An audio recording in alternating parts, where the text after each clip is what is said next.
Hello' বন্ধু বান্ধৱীসকল, কেনে আছে আপোনালোকে? আজি আহিছোঁ নতুন এটা ৰেচিপি লৈ। এতিয়া যিহেতু কেঁচা আমৰ ছিজন, সেয়েহে ভাবিলোঁ কেঁচা আমৰ জ্বলা মিঠা আচাৰ বনাওঁ। সেয়েহে কেঁচা আমকেইটা মই বাকলি গুচাই লৈছোঁ আৰু সৰু সৰুকৈ কুটি লৈছোঁ।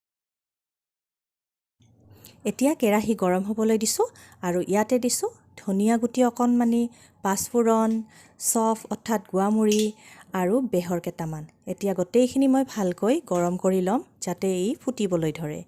এতিয়া ধুনীয়াকৈ এইখিনি ফুটি উঠিব আৰু এইখিনি হৈ গ'ল। এতিয়া এইখিনি পটাত পিহি ল'ম। এতিয়া কেৰাহীটো যিহেতু গৰমে আছে, ইয়াত দিছোঁ তেল আধা চামুচ ডাঙৰ চামুচেৰে। এতিয়া তেলখিনিত মই দিম তেজপাত, কেঁচা আৰু শুকান জলকীয়া কেইটামান সৰু সৰুকৈ কুটি আৰু দুটা ইলাইচি। এতিয়া এইখিনি ভালকৈ গৰম হ'বলৈ দিম। এতিয়া ভাজি লৈছোঁ তেলত এইখিনি আৰু ইয়াতে যিখিনি আম কুটি লৈছিলোঁ সেইখিনি ঢালি দিলোঁ। এতিয়া আমখিনি ভালকৈ ইয়াত গৰম কৰি ল'ম। ভালদৰে লৰাই থাকিম যাতে গোটেইখিনি বস্তু ভালকৈ মিক্স হৈ লয়। ভালদৰে লৰাই থাকিব লাগিব যাতে তলিত লাগি নধৰে। এতিয়া ইয়াত দিম অকণমান হালধি, সৰু চামুচ এখনেৰে অকণমান হালধি দিলেই হ'ব।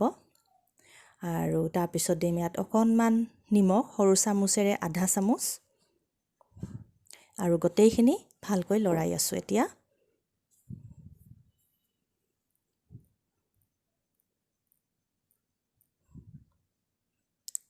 এতিয়া ইয়াত দিম মই 1.5 কাপ চেনি। আপোনালোকে চেনি কম বেছি কৰিও দিব পাৰে। যিহেতু জ্বলা মিঠা আচাৰ, গতিকে চেনি মই অলপ বেছিকৈয়ে দিছোঁ। আপোনালোকে যদি বেছি জ্বলা বিচাৰে তেতিয়াহ'লে জলকীয়াৰ গুড়িও ইয়াত দিব পাৰে। এইখিনি লৰাই দিছোঁ। এতিয়া চেনি দিয়াৰ বাবে ইয়াত পানী উঠিছে। এতিয়া ইয়াতে দিম মই গুড়। ইয়াতে সৰু সৰুকৈ কুটি মই গুড় দি দিছোঁ আৰু ভালকৈ লৰাই থাকিম যেতিয়ালৈকে গুড়খিনি গলি নাযায়। এয়া গুড়খিনি গলি গৈছে আৰু ভালেই পানী উঠিছে ইয়াতে। এতিয়া মছলাখিনি যে লৈছিলোঁ সেইখিনি পটাত পিচি ইয়াতে মিক্স কৰি দিছোঁ। এতিয়া ইয়াতে দিম অকণমান জিৰা গুড়ি। আপোনালোকে গোটা জিৰাও পিচি হেনে দিব পাৰে। মোৰ যিহেতু জিৰা গুড়ি আছিলেই, সেয়েহে জিৰা গুড়ি অকণমান ইয়াত দি দিম।